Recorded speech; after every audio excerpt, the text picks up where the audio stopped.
నమస్కారం. గ్రహస్థితి కార్యక్రమానికి స్వాగతం. ఈరోజు మనతో పాటు స్టూడియోలో ఉన్నారు ప్రముఖ వైదిక వాస్తు జ్యోతిష్య పండితులు దేవి ఉపాసకులు కేవీఆర్ శాస్త్రి గారు. నమస్కారం గురుగారు. నమస్కారం. ముందుగా మా స్టూడియో 9 న్యూస్ ప్రేక్షకుల కోసం 12 రాశుల విశిష్టతను గురించి తెలియజేసే ముందు అసలు గురు పౌర్ణిమ అంటే ఏంటి గురుగారు? ఈరోజు స్వస్తి శ్రీ చాంద్రమాన్యన దుర్ముఖినామ సంవత్సరము, దక్షిణాయనము, గ్రీష్మ ఋతువు, అలాగే ఆషాఢమాసము. ఈరోజు పౌర్ణమి. తెల్లవారుజామున 4:35 వరకు పౌర్ణమి కూడా ఉంది. ఈరోజు పూర్వాషాఢ నక్షత్రము. సాయంకాలం 4:30 వరకు పూర్వాషాఢ నక్షత్రం ఉంది. తదుపరి ఉత్తరాషాఢ నక్షత్రం. అలాగే ఈరోజు వర్జ్యం కూడా 12:45 నుంచి కూడా 2:23 వరకు వర్జ్యం కూడా ఉంది. అలాగే దుర్ముహూర్తము ఈరోజు ఉదయం పూట 8:14 నుంచి కూడా 9:04 వరకు కూడా మనకి ఈరోజు దుర్ముహూర్తం కనిపిస్తుంది. అలాగే తదుపరి దుర్ముహూర్తం కూడా 11 నుంచి 11:51 రాత్రి వరకు కూడా దుర్ముహూర్తంగా ఉంది. అలాగే మంగళవారం అవడం చేత రాహుకాలము ఈరోజు మధ్యాహ్నం 3 గంటల నుంచి కూడా 4:30 వరకు విశేషమైన రాహుకాలం ఉంది. మంగళవారం చాలా విశేషమైనది. అలాగే ఈరోజు యమగండం కూడా ఉదయం 9 గంటల నుంచి 10:30 వరకు కూడా యమగండం ఉంది. ఈ సమయంలో ప్రయాణాన్ని కూడా కాస్త వాయిదా వేసుకోవడం మంచిది. ఈరోజు ఎలాంటి శుభానికి సంబంధించిన సమయాలు కూడా లేవు. కానీ ఈరోజు గురు పౌర్ణిమ విశేషమైన పర్వదినము. మీరు అడిగినట్టుగా గురు పౌర్ణమి యొక్క ప్రాముఖ్యత సహజంగా ఏదైనా జ్ఞానబోధ చాలా మంచి ప్రశ్న కూడా అది. ఖచ్చితంగా అందరూ తెలుసుకోవాల్సిన ఇది కూడా ఉంటుంది. మనకి ఏ స్కూల్లోకి వెళ్ళినా, ఏ విద్యాలయంలోకి వెళ్ళినా, ఎక్కడికి వెళ్ళినా చిన్నప్పటి నుంచి మనకు ఒక శ్లోకం అనేది నాడు ఉంటుంది. గురు బ్రహ్మ గురు విష్ణు గురుదేవో మహేశ్వర గురు సాక్షాత్ పరబ్రహ్మ తస్మై శ్రీ గురవే నమః. ఎందరెందరో ఋషులు, వ్యాసుల వారు, గౌతములు, వశిష్ఠులు, విశ్వామిత్ర, సనక, సనందనాది ఋషులందరూ కూడా ఎంతోమంది భారత రామాయణాల మీద వాక్చాతుర్యం చేసి వాళ్ళకు సంబంధించి ఒక వ్యాకరణాన్ని మనకు అందించారు. ఏదైతే షణ్మతా స్థాపనాచార్యులు కూడా అయిన శంకరులు కూడా గురువుగా మనకు కీర్తింపబడ్డారు.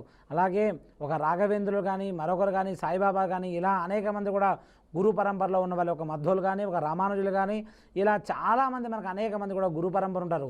ఈరోజు వారిని మనం స్మరించుకున్న రోజు అనగా ఈరోజు వ్యాస పౌర్ణమి. విశేషంగా వ్యాసుల వారిని మనం స్మరించుకోవాలి. ఎలాగంటే వ్యాసం వశిష్ఠ నప్తారం శక్తే పౌత్రమకల్మషం పరాశరాత్మజం వందే శుకదాతం తపోనిధిం. వ్యాసుల వారు ఈ భారత జాతికి అమూల్యమైన గ్రంథాలు ఎన్నెన్నో మనకు అందించారు. సనాతన సాంప్రదాయాన్నంతా కూడా మనకు అందించారు. కాబట్టి గురువు అజ్ఞానం అనేటువంటి ఏదైతే మనలో ఒక చీకటి ఉంటుందో దానిని వేలు పట్టుకొని నడిపించేది కూడా గురుతత్వం మాత్రమే. గురువు ఎలాంటి వాళ్ళంటే కష్ట సమయంలో కూడా మనల్ని ఆదుకోగలరు. ఒక గురువు చెబితే బ్రహ్మ చెప్పినట్టుగా, ఒక గురువు చెప్తే విష్ణువు చెప్పినట్టుగా, ఒక గురువు చెప్తే మహేశ్వరుడు కూడా చెప్పినట్టుగా అంతటి పరంపర గురువుకుంటుంది. గురువు మాట మనం ఎప్పుడూ కూడా జవదాటకూడదు. ఇక్కడ కూడా మీరు ఉపనేత్రము, ఉపనయనం అనేది మనకు ఒకటి ఉంటుంది. కొన్ని మతాల వారికి కూడా ఆచారం ఉంటుంది. అంటే మనలో ఉన్నటువంటి అజ్ఞానం అనేది ఏదైతే ఉంటుందో ప్రతి దానికి ఒక మార్గదర్శి ఉండాలి. ఏ రంగంలో ఉండండి, న్యాయ రంగంలో ఉండండి, వైద్య రంగంలో ఉండండి, పోలీసు రంగంలో, మీడియా రంగంలో, ఇలా ఏ రంగంలో ఉన్నా మనకు ఒక ఆదర్శమూర్తి ఉండాలి. మనకు మెలకువలు నేర్పడానికి ఒక గురువు అవసరము. ఆ గురువుని సన్మానించుకోవడము, ఆ గురువుని పూజించుకోవడమే ఈరోజు చేసేటువంటి ప్రముఖ ప్రాధాన్యత. గురువు నింద పనికిరాదు, గురుస్తుతి పనికిరాదు, గురువుని ఆరాధించడమే మనకు తెలియాలి. గురువు మంత్రానుష్ఠానపరుడయ్యుండి కనుక చెబితే తన మాట అమ్మవారు కూడా విని తీరుతుంది. ఒకానొక సమయమున కంచి పరమాచార్య స్వామివారు, ఇది యథార్థమైన సంఘటన, ఆ రోజుల్లో మనకు అన్ని పత్రికల్లో, ప్రముఖ పత్రికల్లో కూడా మనకు కథనం కూడా ఉంది. ఒకానొక సమయంలో గురువు అన్నప్పుడు మనకు గురువు గురించి ఖచ్చితంగా తెలుసుకోవాలి. ఈరోజు మన ప్రేక్షకులందరూ కూడా ఎలాంటి గురు పరంపర అంటే మంది ఒక తన బిడ్డని హాస్పిటల్లో జాయిన్ చేసి డాక్టర్లందరూ కూడా బతకట్లేదు, ఈ అమ్మాయి చనిపోతుందని చెప్తే తాను ఏడుచుకుంటూ వెళ్ళి గురువు దగ్గరికి వెళ్ళి గురువు యొక్క కాళ్ళ మీద పడితే నాకు కాదు చెప్పవలసింది కామాక్షమ్మకు చెప్పిరాపు అని చెప్తే ఆ యొక్క బిడ్డ తండ్రి కామాక్షమ్మ దగ్గరికి వెళ్ళి కామాక్షమ్మ కూడా మొరబెట్టుకున్నాడు. అమ్మా, నాకు ఎవరో తెలియదు, నేను గురువుని నమ్మి ఉన్నాను. కంచి పరమాచార్య స్వామివారు నాకు గురువు, నడిచే దైవము, త్రికాల సంధ్యావందన వేత్త, ఎప్పుడు కూడా కాలికి చెప్పులు వేసుకొని మహానుభావులు, భారత కాశ్మీర్ నుండి కన్యాకుమారి వరకు భారతదేశ పర్యటన చేసిన వారు, ఏ కాలంలో అయినా కూడా సనాతన ధర్మాన్ని పాటించే మహానుభావులమ్మ. ఆయన నిత్య నిరంతర స్ఫూర్తితో నాకు ఉన్నారు. నా బిడ్డ చావు బతుకుల మధ్య ఉంది, నేను గురువు పాదాల మీద పడ్డాను, మిమ్మల్ని రక్షించమని వేడుకుంటాను చెప్తే అమ్మవారు చిన్న పండు రూపంలో వచ్చి అమ్మవారి యొక్క ఏదైతే పూలమాల పండు జారిపడిందో అదే అర్చకులు ఇచ్చారు. ఇచ్చిన తర్వాత గురువుగారి దగ్గరికి వచ్చి ఈ యొక్క పండు నీకు ఇస్తున్నాను, ఇది రాత్రంతా కూడా నీ బిడ్డ తల కింద పెట్టు అని చెప్పి వెళ్ళిన తర్వాత గురువు చెప్పిన మాటని విని ఆ యొక్క తండ్రి ఏదైతే పసిబిడ్డ తండ్రి ఉంటుండో అతను వెళ్ళి ఆ తలకడ కింద పెడితే రాత్రి అంతా గడిచి తెల్లవారేసరికి ఆ పిల్ల యథాతథ స్థితిలో ఉంది. ఆ అమ్మాయిని అడిగారన్నమాట, ఇలా ఎంతలా కోరుకున్నావంటే నాకు రాత్రి చిన్నపిల్ల దుర్గాంబ రూపంలో కామాక్షి రూపంలో వచ్చి నా వైద్యాన్ని కూడా బాగుపరిచింది అంటే తాను కూడా ఆశ్చర్యపోయాడు. అంటే గురువు అంత నమ్మకము, గురు చరిత్ర కానీ, గురు పారాయణాలు కానీ, సప్తశతి పారాయణాలు కానీ, దేవీ పారాయణాలు కానీ, దత్త ఉపాసన కానీ, గురు చరిత్ర మనకు సాయిబాబా యొక్క శ్లోకంలో కూడా ఉంటుంది. శ్రద్ధాసబూరి అంటే భక్తితో ఆరాధించండి, నన్ను నమ్మండి, నా యందు అచంచలమైన విశ్వాసాన్ని ఉంచండి, మీ యొక్క జీవితంలో ఏది అవసరమో అది నేను ఇవ్వగలను. కాబట్టికి గురువు అనేవాడు మన సనాతన ధర్మంలో ఎక్కడా లేదు. గురువుకు మాత్రమే నమస్కరిస్తాం. గురువుకు నమస్కరించేటప్పుడు అతను ఏ ప్రాంతం వాడు, ఏ మతం వాడని చూడడు. ఎందుకంటే విద్యార్థి దశలోనే మనకు ఆ శ్లోకం కూడా ఉంది, గురు బ్రహ్మ గురు విష్ణు, నా జ్ఞానము నేను చదువుకునేటువంటిది సమస్తం కూడా నీ నుంచి ఆలవాలమైంది. ఓ వ్యాస మహర్షి, పుల్లారవింద దళాయదాక్షి, నీ ద్వారానే నాకు భారతం కానీ రామాయణం కానీ ఇలా అనేక గ్రంథాలు అనువదించబడ్డాయి కదా, నీకు హృదయపూర్వకంగా నమస్కరిస్తున్నాను. గురు పూర్ణిమ రోజున మమ్మల్ని ఏదైతే మాకు సగమే తెలుసు, కొంచెమే తెలుసు, మనకు తెలిసిన అహంకారాన్ని మనం ఏమనుకుంటామంటే చాలా నాకు తెలుసు, ప్రపంచమంతా తెలుసు, నీకు ఏమీ తెలియదు, తెలిసిందంతా కూడా పరమేశ్వర గురుస్వరూపంలో ఉన్న దక్షిణామూర్తికి మాత్రమే తెలుసు.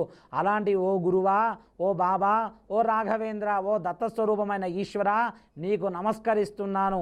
నాలో ఉన్నటువంటి అజ్ఞానం ఏదైతే ఉందో వాటిని పాలదోలి నాకు జ్ఞానాంధకారం అనేటువంటిది దూరం చేసి నా జీవితం అంతా కూడా జ్ఞానం అనే దీపాన్ని ధునిలో వెలిగించినట్టుగా నా పాపాలన్నీ కూడా పోగొట్టుకొని విశేషమైన జ్ఞాన సంపద నాకివ్వమని ఆ దేవాలయాలకు వెళ్ళి విశేషంగా బాబారాధనలు చేసే కారణం. కాబట్టి గురు పౌర్ణిమ మన హైందవ సనాతన సాంప్రదాయానికి విశేషమైన మెట్టు. గురువుని సన్మానించుకోవడము, గురువుని జ్ఞానంగా అభివర్ణించడము గురువు యొక్క ప్రాముఖ్యత. అలాగే గురువుగారు, కృతికా నక్షత్రం యొక్క యోగాలను గురించి మా ప్రేక్షకులకు వివరిస్తారా? కృత్తికా నక్షత్రము చాలా విశేషమైన నక్షత్రం కూడా. కృత్తికా నక్షత్రం పుట్టిన వాళ్ళు చాలా అడ్మినిస్ట్రేటివ్ రంగంలో చాలా విశేషంగా ఉంటారు. మంచి మంచి స్థాయిలో కూడా వాళ్ళు ఉండే అవకాశం కూడా కృత్తికా నక్షత్రం వాళ్ళు చాలా విశేషంగా చేసుకున్నారు. అలాగే ఆర్థిక లావాదేవీల్లో కూడా వాళ్ళు చాలా మంచి పొజిషన్లో ఉంటారు. అలాగే కృత్తికా నక్షత్రంలో ఉండి కనుక సింహలగ్నంలో పుట్టి ఉంటే కనుక వాళ్ళు మంచి స్థాయిలో ఉంటారు. ఖచ్చితంగా కృత్తికా నక్షత్రం వాళ్ళు సింహలగ్నం అయి ఉంటే కనుక ఖచ్చితంగా ఏదో ఒక కీలకమైన శాఖల్లో వాళ్ళు ఖచ్చితంగా పదవీ బాధ్యతలు నిర్వర్తిస్తున్నారు. కేంద్రంలో కానీ, ఇటు రాష్ట్రాల్లో కానీ, పరరాష్ట్రాల్లో కానీ వీరి యొక్క ఆధిపత్యం ఉంటుంది. ఆధిపత్య నక్షత్రంలో కృత్తికా నక్షత్రం పుట్టిన వారికి సంతానము విశేషంగా ఉంటుంది. వీరి ఎదుగుదల, ఆయు, ఆరోగ్యాలు కూడా విశేషమైన ధనప్రాప్తి కూడా కలుగుతుంది. కృత్తికా నక్షత్రంలో ఆయు ప్రమాణం కూడా 94 సంవత్సరాల 6 నెలలుగా మనం నిర్ధారణ చేయడం జరిగింది ఋషులందరూ కూడా. కావున కృత్తికా నక్షత్రం యోగమైన నక్షత్రము, విశేషమైన ఆరాధన నక్షత్రము. కృత్తికా నక్షత్రం సుబ్రహ్మణ్య నక్షత్రం కూడా దానికి దగ్గరగా ఉంటుంది. సంతానం లేని వారు ఎవరైనా ఉంటే కనుక కృత్తికా నక్షత్రం మంగళవారం రోజునక విశేషంగా సుబ్రహ్మణ్య సంతానం ఆ ఆరాధన చేసినా కూడా సంతానం ఖచ్చితంగా కలుగుతుంది. అలాగే ఎవరైతే అవివాహితులు ఉంటారో వాళ్ళు కూడా వివాహం కోరుకున్నారో మంగళవారం కానీ కృత్తికా నక్షత్రం కానీ సుబ్రహ్మణ్య ఆరాధన చేస్తే కనుక వారికి కూడా ఖచ్చితంగా వివాహం అవుతుంది. అలాగే దంపతుల మధ్య ఎప్పుడు ఏదో ఒక సమస్య వస్తున్నా కూడా వాళ్ళిద్దరూ తరచుగా ఒకరొకరు వాదోపవాదాలు అవుతున్నా కూడా వారు కూడా విశేషంగా కృత్తికా నక్షత్రం రోజున కనుక సుబ్రహ్మణ్య ఆరాధన చేస్తే చాలా విశేషమైన యోగం కూడా ఉంటుంది. అలాగే గురుగారు, 12 రాశుల్లో మొదటి రాశి అయిన మేషరాశి వారికి ఈ రోజు ఎలా ఉండబోతుంది గురుగారు? ప్రత్యర్థులు మిత్రులుగా మారే అవకాశం కూడా ఉంటుంది. దైవ దర్శనాన్ని చేసే ప్రయత్నాలు కూడా బాగుంటాయి.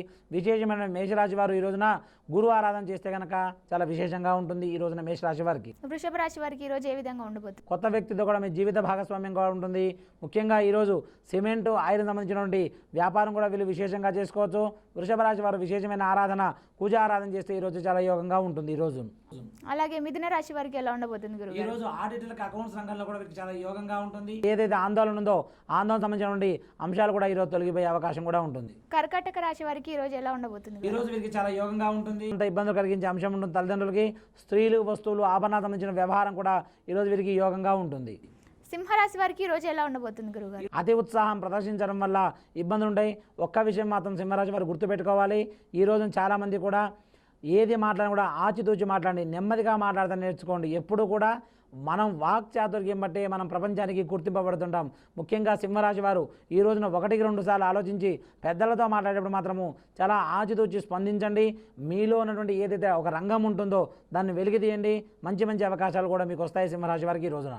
కన్యా రాశి వారికి ఈరోజు ఏ విధంగా ఉండబోతుంది? ఈరోజు వీరు కాస్త ఖర్చులు అదుపు చేసుకుంటే మాత్రం బాగుంటుంది. కొన్ని సమస్యల వల్ల వీళ్ళు ఆందోళన గురయ్యే అవకాశం ఉంటుంది. మిగతా నుంచి కూడా బాగుంటుంది. బ్యాంకు వ్యవహారాల్లో ఏదైతే మనీ దాచిపెట్టేటప్పుడు కొంచెం జాగ్రత్త నిర్ణయాలు తీసుకోండి.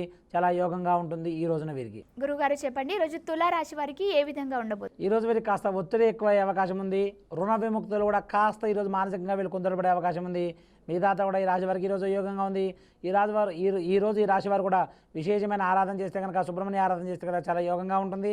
దత్త ఉపాసన మంచి కూడా ఒక మంచి అనుకూలమైన రోజు ఈరోజు ఈ రాశి వారికి. అలాగే వృశ్చిక రాశి వారికి ఈరోజు ఎలా ఉండబోతుంది? ఈరోజు ఉద్యోగస్తులకి కొంచెం పని భారం పెరిగే అవకాశం ఉంటుంది. మీడియా రంగంలో ఉన్న వారికి విశేషమైనటువంటి అనుకూలమైన అవకాశాలు ఉంటాయి. వాణిజ్య ఒప్పందం మంచి కూడా ఒక విషయం మీ మధ్య ఉన్నటువంటి కూడా కొలిక్కొచ్చే అవకాశం కూడా ఈరోజు చాలా బాగా స్పష్టంగా కనిపిస్తుంది వీరి జాతకంలో. ధనస్సు రాశి వారికి ఈరోజు ఏ విధంగా ఉండబోతుంది? ముఖ్యంగా ధనుసు రాశి వారు ఈ రోజున ఎవరైనా కనుక స్టేషనరీ, ప్రింటింగ్ కానీ, పూల రంగం కానీ, వ్యాపార రంగంలో ఉన్న వాళ్ళు కానీ, ముఖ్యంగా పడవ రంగంలో ఉన్న వాళ్ళు ఎవరైనా పడవ సంబంధించినటువంటి నావాకు సంబంధించిన ఎవరైనా ఉంటే కనుక ఈరోజు కాస్త తగు జాగ్రత్త వహించండి. మిగతా కూడా బాగుంటుంది. కొంతమంది మిమ్మల్ని ఆకట్టుకునే ప్రయత్నం చేస్తారు. చాలా యోగమైనదిగా ఈరోజు వీరికి అనిపిస్తుంది. మకర రాశి వారికి ఈరోజు ఏ విధంగా ఉండబోతుంది? ఈరోజు మకర రాశి వారి జాతకంలో బంధువుల వైఖరి, మీరు ఎవరినైతే బాగా నమ్ముతారో వారి వైఖరి పట్ల కాస్త నిరుత్సాహం కల్పించే అవకాశం ఉంటుంది. అలాగే మీ ఇంటి యజమాని మాట వినే ప్రయత్నం చేయండి. వీలైనంత వరకు కూడా ఈరోజు అన్యసరి విషయాలకు కాస్త దూరంగా ఉండండి. ముఖ్యంగా మీరు పాటించవలసిన నియమం ఏంటంటే ఆందోళన పాటించకండి. మిమ్మల్ని మీరు ఏదోగా ఊహించుకొని మీ యొక్క అనారోగ్యంగా గురి తెచ్చుకోకండి. విశేషమైనటువంటి వెంకటేశ్వర స్వామి ఆరాధన కానీ, సుబ్రహ్మణ్య ఆరాధన కానీ ఈరోజు చేయండి. మకర రాశి వారికి చాలా యోగంగా ఉంటుంది ఈ రోజున. గురుగారు చెప్పండి, అలాగే కుంభరాశి వారికి ఈరోజు ఏ విధంగా ఉండవు? ఈరోజు వీళ్ళు తీరి చాలా గమనిస్తుంటారు. మొత్తం అందరూ కూడా వీరు మాట్లాడే మాటలు కూడా ఈరోజు ప్రజాబాహుల్యం పొందుతుంది. ముఖ్యంగా ఎవరైనా కుంభరాశులు కనుక మంత్రులు కానీ, అధికారులు కానీ, సినిమా తారలు కానీ, కీలక వ్యక్తుల్లో కనుక ఎవరైనా ఉంటే కనుక మీ మాటల్ని జనాలు వింటున్నారు. కాబట్టి ఆచితూచి జాగ్రత్తగా జనాలకు సంబంధించిన మాటను కూడా మీరు మాట్లాడితే కనుక మీకు చాలా యోగంగా ఉంటుంది. మీ మాటని ప్రతి ఒక్కరూ సునిశ్చితంగా పరిశీలించే అవకాశం ఈరోజు ఉంటుంది. మంచి అనుకూలంగా ఉంది. అనుకూలమైనటువంటి యోగాలన్నీ కూడా ఈరోజు మకర రాశి వారి జాతకంలో బాగా కనిపిస్తున్నాయి. అలాగే మీనరాశి వారికి ఈరోజు ఏ విధంగా ఉండబోతుంది? ఈరోజు మీనరాశి వారికి చాలా యోగంగా ఉంటుంది. ఆలయాలు సందర్శిస్తారు. విద్యార్థులకు ఏకాగ్రత లోపం వల్ల స్వల్ప చికాకులు తప్పే అవకాశం కూడా లేదు. అలాగే మిగతా కూడా బాగుంటుంది. లీడర్లు కానీ, వైద్య శాఖ కానీ, ఆరోగ్య శాఖ కానీ చాలా యోగంగా ఉంటుంది. ముఖ్యంగా వైద్య శాఖ సంబంధించి కూడా కొంతమంది వల్ల కూడా ఆ సంస్థకి చెడ్డ పేరు వచ్చే అవకాశం ఉంటుంది. చాలా జాగ్రత్తగా ఉండండి. ఈ రోజున వైద్య శాఖ మీద ఏవైనా కూడా కొన్ని కంప్లైంట్లు కూడా రిజిస్టర్ అయ్యే అవకాశం కూడా ఈరోజు మీనరాశి వారి జాతకంలో కనిపిస్తుంది. కొంచెం జాగ్రత్తగా మీరు ప్రయత్నించండి. ఎవరి దగ్గరికైనా సహాయం చేసేటప్పుడు కనుక మీరు 1-2 సార్లు ఆచితూచి స్పందించి కనుక మీనరాశి వారు కనుక ప్రయత్నిస్తే కనుక మీకు చాలా యోగంగా ఉంటుంది మీనరాశి వారికి. గురుగారు చెప్పండి, ఈరోజు అన్ని రాశుల వారు కలిపి చేసే పరిహారం ఏదైనా ఉంది? ఈరోజు అన్ని రాశుల వారు విశేషంగా చేయవలసింది గురువు ఆరాధన. గురువును స్మరించుకోండి. మీ గురువు ఎంత దూరంలో ఉన్నా వీలైనంత వరకు మీకు దగ్గరలో ఉంటే కనుక మీరు వెళ్ళి సంప్రదించండి, కలవండి, నమస్కారం చేసుకోండి. గురువుకు మించిన దైవం లేదు అని మన శాస్త్రం కూడా చెప్తుంది. కాబట్టి గురు పాదాలకు నమస్కారం చేసుకొని వీలైతే మీరు ఎంతో సంపాదిస్తున్నారు. మీకు ఈ జీవితంలో ఈ స్థితిలో మన గురువు కాబట్టి ఆ గురువు గారి వారికి 12 రాశుల చేత, ముఖ్యంగా మీ పిల్లల చేత కానీ పెద్దల చేత కానీ మీరు వెళ్ళండి. గురువుకి పూలు, పండ్లు, పదార్థాలు, స్వీట్ కానీ ఇచ్చి వారి ఆశీస్సులు తీసుకోండి. ఖచ్చితంగా సంవత్సరం అంతా కూడా గురువు యొక్క అనుగ్రహం ఉంటుంది. ఈరోజు 12 రాశుల వాళ్ళు పాటించవలసిన ప్రధాన నియమం కూడా ఇదే. గురుగారు, గురు పౌర్ణమి యొక్క విశిష్టతను అలాగే 12 రాశుల విశిష్టతను మా ప్రేక్షకుల కోసం చాలా చక్కగా వివరించారు. మీకు ధన్యవాదాలు. గురు బ్రహ్మ గురు విష్ణు గురు దేవో మహేశ్వర గురు సాక్షాత్ పరబ్రహ్మ తస్మై శ్రీ గురవే నమః. సర్వం శ్రీ వ్యాసార్పణమస్తు.